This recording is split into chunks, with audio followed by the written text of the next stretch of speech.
Mic check.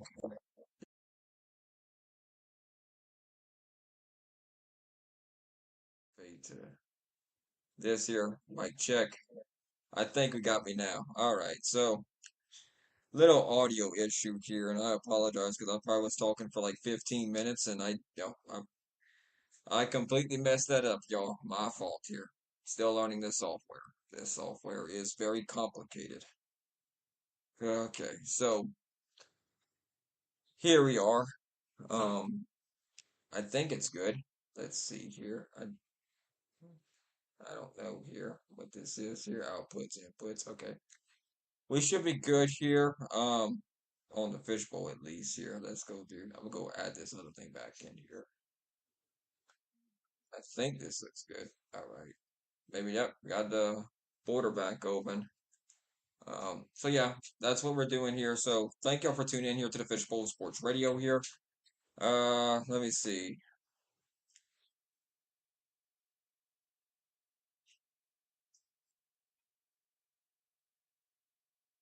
Okay, sorry about that. I'm trying, guys. I'm trying. Thank you for tuning here to Fishbowl Sports here. So let's talk about let me rehash everything I've said so far. Let's get back to the beginning of this here. So on our website we do have Louisiana Ragin Cajun schedules here that you can pull up here and have a whole bunch of ideas. Schedules here for Ragin Cajun baseball team, men's basketball team, and Ragin Cajun softball team here as well here. So um do appreciate it here. So with that being said, um, let's see here. We have all the schedule up on our website, so y'all can go tune into all that there. And yeah, I don't really know here. So yeah, we have that going. I'm trying to remember what I talked about here. That's when we were comparing. We comparing stats from last year or the 2024 season when the Cajuns had their last like regional run compared to 2025. You can obviously see the difference here in cumulative stats here. Cajuns batted 262 in 2025 and in 2024. Whenever you start comparing both those seasons here for the Cajuns, there was a dip here. Um, but yeah, I think we kind of recognize something here that this 2024 team was more experienced in in the a big jump of almost like at 301 they were hitting as a team here. When you're hitting one, you're having a really good hitting season to say the least here. But now let's look at pitching here. Like I said, postseason, whenever you get down to pitching here is gonna be your most important thing whenever you get down to the postseason and see how everything's gonna go here. So looking at the pitching side from 2024 to what happened in 2025. Let's go look at 2025 here first before we start talking about 2024. So the Cajuns altogether as a whole team was ERA was 5.53, but their top Dylan Thuet was at 3.94 pitching, J.R. Tollett 3.51, Chase Morgan 3.52. So yeah, right there is kind of where you want to be as a pitcher here. They kind of had a decent pitching staff here. Andrew Herman, I remember him being kind of one of the guys in 2025 they thought was going to be really, they kind of had to make some changes. I remember in the Sunday spot there a couple of years ago, he was that ERA was 4.99, and then he just had a bad year. And then Herman 2024 was throwing very well. LP Langman 373, Chase Morgan 318, and 309 for Andrew Herman. Now the thing with Chase Morgan now, he was supposed to be the ace, but he's out with an injury for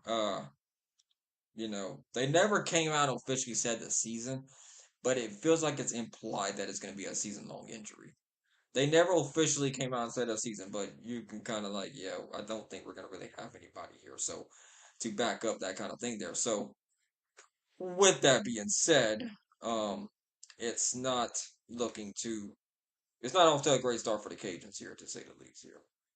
I think that's kind of the biggest problem what's going on right now. So with that being said, let's go look back at let's go look back at the schedules here so we can go through all these games and make these picks here before we start going through the season here. So I'm gonna go pull up the Fishbowl Sports website here so y'all can see all the games here. But yeah, I did make a joke earlier about Warren Nolan, everybody being ranked RPI one, so everybody is number one right now. So congratulations to everybody for the season here. Um, Missouri, let's do. I like doing the predictor, even though it's gonna get kind of wonky here, and it's gonna base you off what kind of happened last year because it has no numbers in it and it can't make any accurate predictions except when it has like 20 or 25, 30 games in. It kind of ends up being that way. Last year, Cajuns finished 29 and 27, 18 and 12 in the Sun Belt play here. Their RPI was 153, which wasn't that great. Strength schedule 69. So we'll see how it all goes here. And I know that this looks like a tough schedule for the Cajuns. It really does. Sun Belt Conference is that's their best sport is baseball. That is the best sport. They're a top five conference in baseball. I've said that year after year. But it's hard to keep track with these teams with transfer portal additions and just people leaving and NIL and all that stuff here. Cajuns had a lot of people that left last season here. So there was a lot of, I mean, was it Degs or was it the players? Well, I mean, we're going to find out regardless here, but it's not a good look for a coach whenever you have that happen to you, a mass exodus here and you lose your pitching coach to a peer in your conference isn't that good either. But the Cajuns did get a pitching coach from a peer too from Marshall. So we'll have to see if the pitching numbers actually end up better this year. So let's see what it had the Cajuns. Oh wait, that was the predicted results, not last year's results. I was reading the wrong thing. So it's got the Cajuns finishing 29 and 27, 19 and 15 at home, 10 and 12 on the road, 18 and 12 in conference. So if they improve the road thing, is what this thing's telling me, I think everything should be all right. Now comparing this to what happened last year,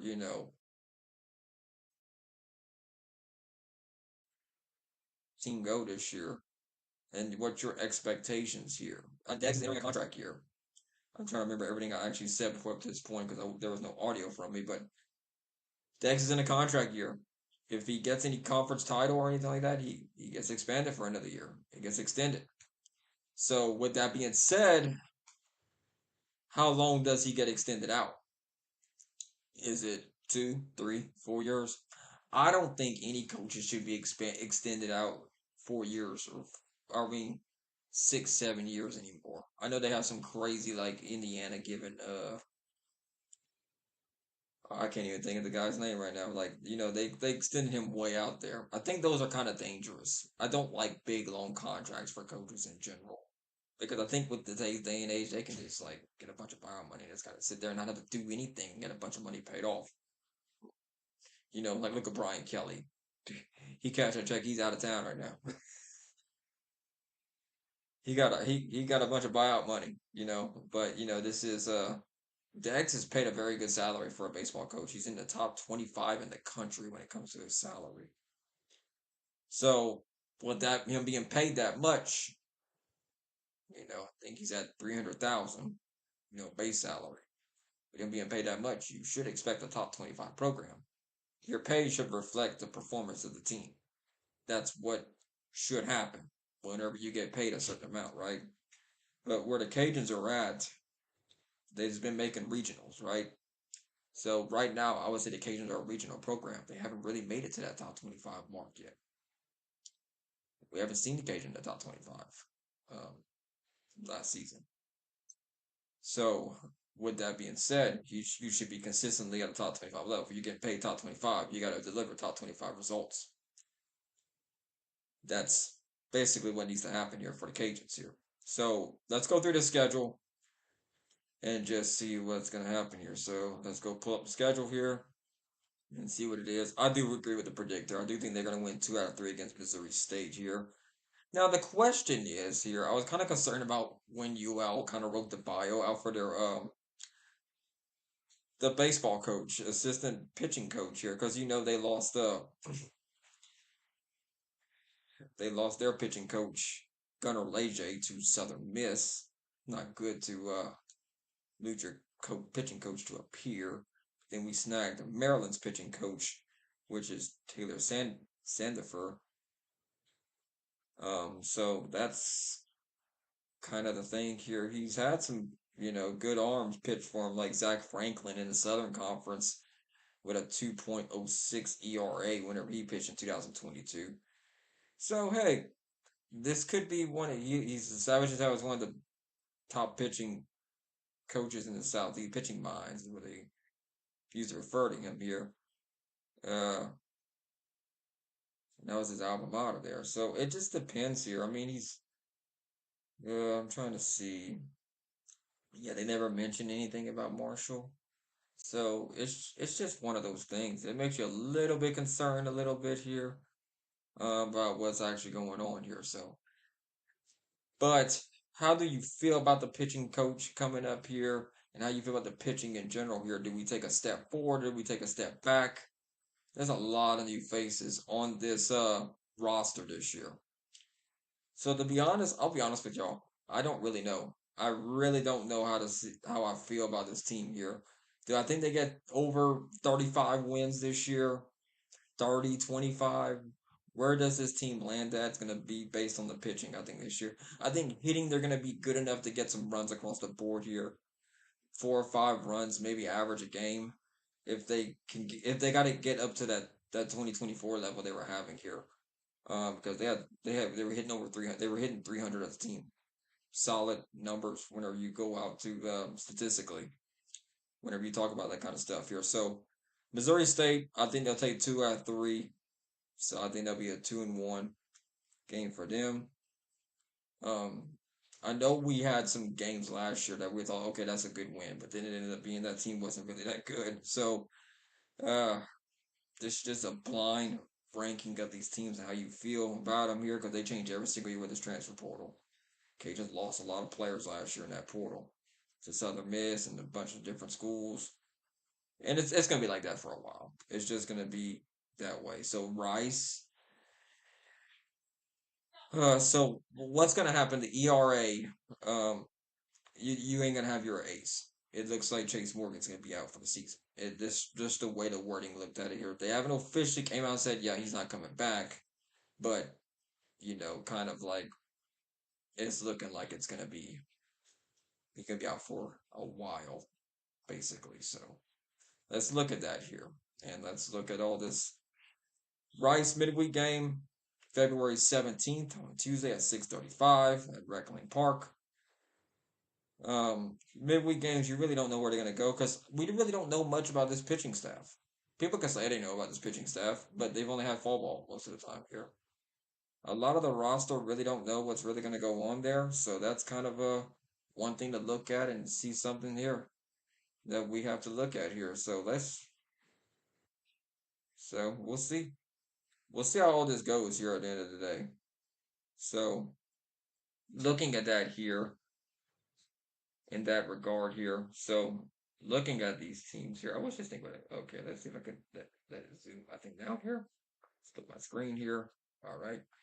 So whenever you look here, let's go look at this roster here, up and down here. Last year they had a lot of young players, and if you go look at them, they're sure you got some familiar faces. Matic Mandingo Jr., LaSalle Jr. from Lake Charles, outfield. He came in from Oklahoma State. Last school for Swalea, Mississippi State. So he's gotten some guys, more experienced guys. Baton Rouge Catholic, Mark Collins from Opelousas, Southmore. He's added some experience. Griffin Abear from Lake Charles, Sam Houston, Lee Amade, senior. That's what you want on you. I'm noticing more and more on this transfer portal thing they got going on here. Drew Markle, Jr., last school was Ole Miss, so he was good for the Cajuns last year too. Rigberto Hernandez, he's gonna be kind of an interesting one. Panama City, Panama, William Carey University.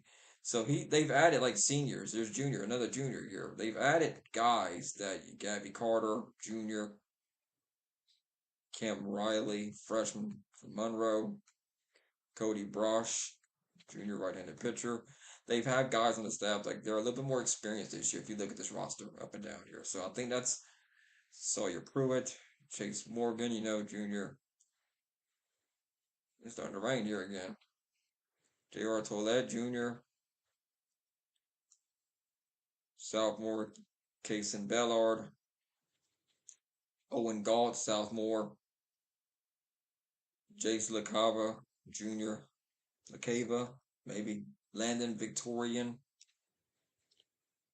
freshman. Blaze Rodriguez, freshman from Slidell. Will Taylor, sophomore. Local product of St. Thomas More. So yeah, like that's gonna be something that's gonna be when like you look down this roster, there's a senior here, Tyler Pappenbrock, Huntington University, Chalmette, Bryce Wilson, Hayden Pearson, freshman, Ascension Episcopal, you know, and Andrew Herman, grad, senior. He's been around for, Herman been there for a while, junior.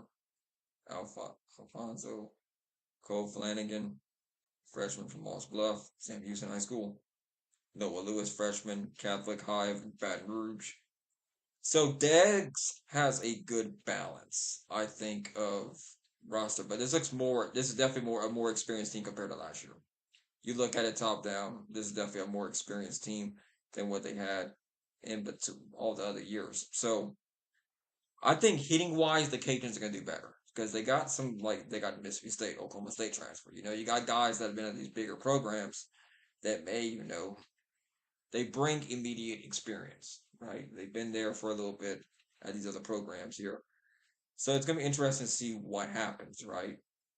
If the Cajuns could cut down and get their hitting back up to what it was here a year like to a year ago, this could be a whole different conversation what happened here. So I'm gonna give them the win against Rice. I think they'll go 3-1. Maryland, um, let's look at Maryland here. So, comparing this series here, I think the Cajuns they're gonna get them at home, which I think is always a good thing if you get somebody at home. I think they'll be 3-1 by that point here. But it's just based on last year and a lot of the retooling. Is this thing gonna pay off or not? The Cajuns might start off cold because it is February. I don't think they really ever get off like that hot under decks, really. But it because they usually get hotter when it comes on. Like under a Dags era was mostly like end of March, April. I know people were jumping on me like 2 years ago when I was saying they were peaking too early, which baseball is a very hot and cold sport. You get guys that just start hitting it like basketball. It's kind of the same kind of thing that happened. You see what's going on in Raging Cajun men's basketball right now. They're starting to hit it pretty good too. So Maryland, this series here, give me a series loss. I know.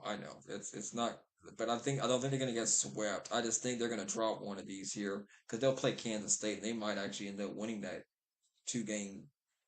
It's just gonna be a lot. Either they're gonna lose two against Maryland or two against Kansas State because they go Friday, Saturday, Sunday, then Tuesday and Wednesday.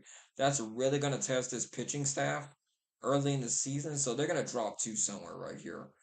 Just based on like even if they were playing like a team that wasn't that good, like a Division 2 team, it'd be really hard to play 5 games in 6 days. That's really tough on a pitching staff here. Um, so I think Kansas State. Let's give. It's hard to make these picks here. Give me. It really depends. I'd rather get the series win. I'm gonna be more optimistic. Give me the series win against Maryland. I know I said they're gonna drop two, but let's do 5-2 at the end of the third game, and then give me the two loss against Kansas State. I think they'll just drop. That one's really a toss up how you're gonna be and how that pitching staff's gonna be, but I think it's going to be kind of. I think 5-4 right now is what I'm feeling here, just based on what we saw. In this, is the transfer portal might not they might miss. You're going to take some misses in the transfer portal too. This team is experience heavy, but under Degs they haven't really got off to like rock solid start. So that's just the way I'm seeing it here. You see San Diego, you get them at home. This will be a good contest for them, and they'll get LSU in that midweek game right after that. Here, I think Cajuns lose that midweek against LSU, 5-5, but I think they could pick up a series win against UC San Diego. I think 7-5 is where the Cajuns will be at the end of that one here.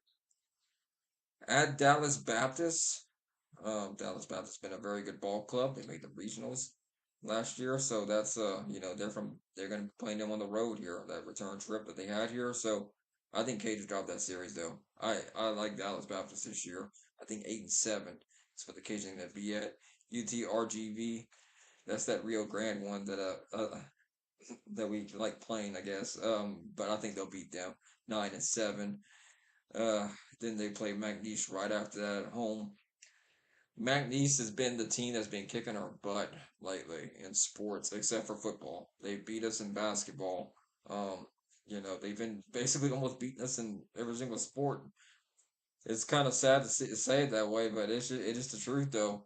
I do think though, uh, just depending on I really think it just depends on where you feel about this pitching staff. I don't know what to think about this pitching staff because there's a it's I think Herman's kind of the one that I think he's gonna be the one that you lost your ace. It seems like he's gonna be out for the year. I'm gonna base these picks on if Chase Morgan's ever ruled out for the year officially.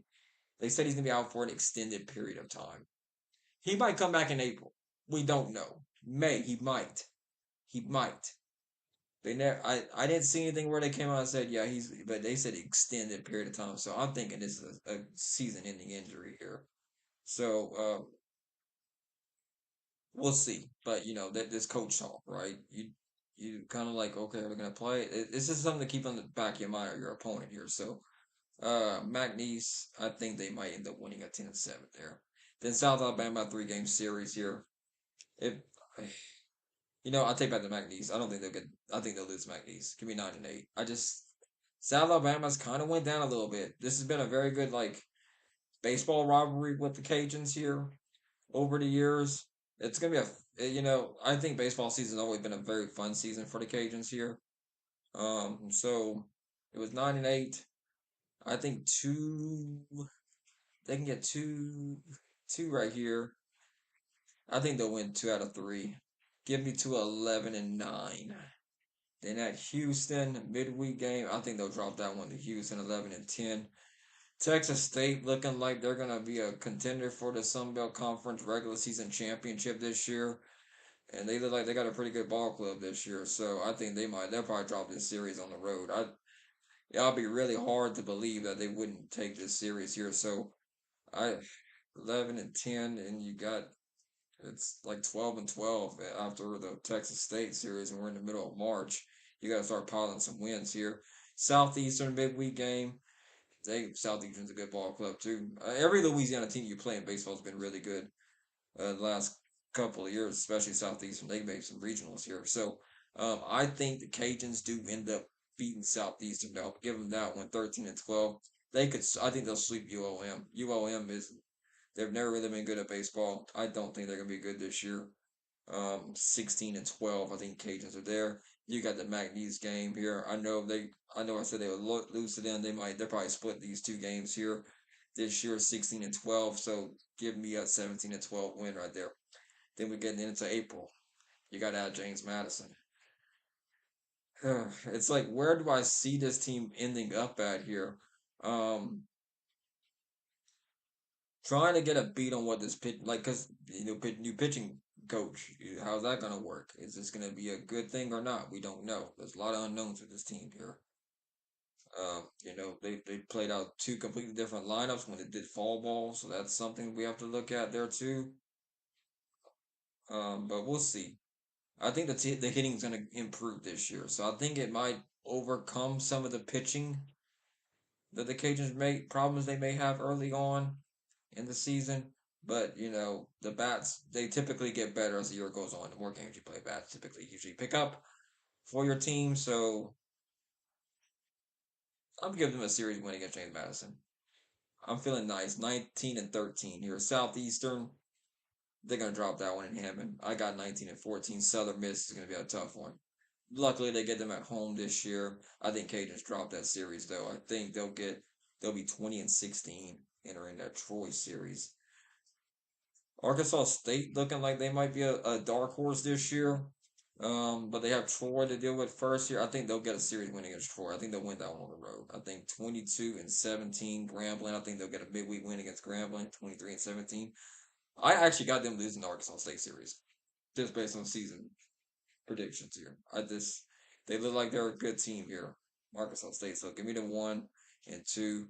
I got 24-19 for the Cajuns so far this year. You got Southern. I think they'll beat Southern. Nicholas might give them a good run in the midweek, but I think they'll beat Nicholas. That'll be 26-19. Georgia State. Oh man, I like this rapid fire scheduling here because it's kind of a lot going on here. Georgia State here. Cajuns, I think they'll find a way to win this series at home. 26-19. I'm doing a little bit better than I thought they would be, but 28-20. You got New Orleans right there. I think they'll beat New Orleans 29-20, but New Orleans is a good ball club. At App State, Cajuns usually like App State usually isn't the best baseball program. They're usually not. So I think 2 out of 3 here is being a very good one here. I think 31. I was like 29, 22, 31, and 23. Coastal. I think Cajuns might actually get swept by Coastal at home. They return a lot of players at Coastal this year. They could very well make another World Series run this year. And they look very good last year, and they look good from what I've been reading with fall ball. So that's something to kind of look at there and just kind of trying to see what's going to go on there. So I think you're looking at 31-23 here, and that's kind of the overall record I have for them right now. Um, so looking at that there and just looking at how this is going to go here, they might get swept by Coastal. I think that's obviously some of these are going to change here. If you get a sweep on my end, I got them finishing at a 31-26 record for the year, and they're going to miss the postseason now. The question I think would become at that point, did you get rid of Deggs at that point? And at that point, let's just look at um, Matt Deggs' overall coaching record at as the Cajuns here. Now he's had a couple of regionals here. I think that's kind of like something that needs to be said. He does deserve credit for where he brought the Cajuns to. Okay, um, it's just I just don't know how to feel about the pitching team, right? The pitching staff. Is there gonna? I think they'll improve, but how much? How much improvement are we gonna look at here? Is it gonna be good? Is it gonna be bad here? But I mean, Dex is 8-9 career wise in the NCAA tournament. He's 10-5 in Sun Belt Conference tournament. So he could very I mean he won the Sun Belt regular season title in 2024. Sun Belt tournament championship in 2022. They've made regionals pretty consistently, so I think it's kind of like is he really like off, right? Because let's okay. So for 6 years, he's been there 6 years. If you count the COVID year, I don't like counting COVID year because it's only an 8-9 record. You don't know how that's going to end up anyway. So in 2020 and 2021, Cajuns were 32-23 at the end of 2021 season. Some about tournament, they didn't go anywhere. 37-23 in 2022, they made the NCAA tournament.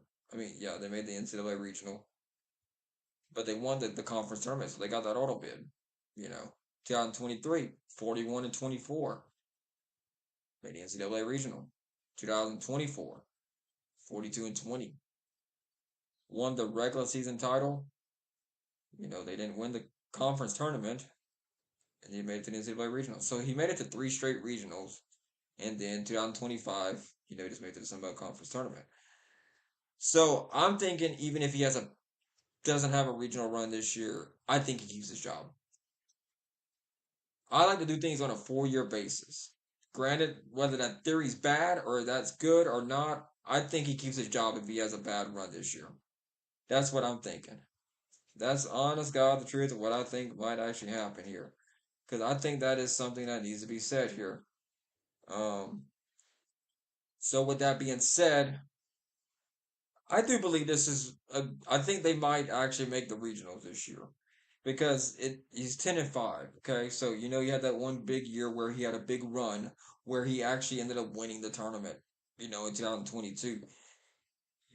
It just depends on how much improvement we see from this pitching staff, ERA wise. Do they drop their numbers down to where the Cajuns actually get it down to a 3, or are they more closer to a 5? That can swing a bunch of wins one way or the other here. Like I said earlier in this broadcast here, that I always like a team that's a better pitching team than a hitting team. I think hitting is going to be a little bit better this year. I really believe that. I think they'll be closer to 2024 than what they were in 2025. That's what I think. I think this team is a little bit more experienced, and I think they're going to be able to handle that here. That's what I'm looking at here. I do think they're going to hit better. Pitching wise, I don't know. There's a lot of unknowns there. That's just, if you want a prediction and you want me to come out and say it, I think they might make a little bit of improvement because you got to look at what happened last year.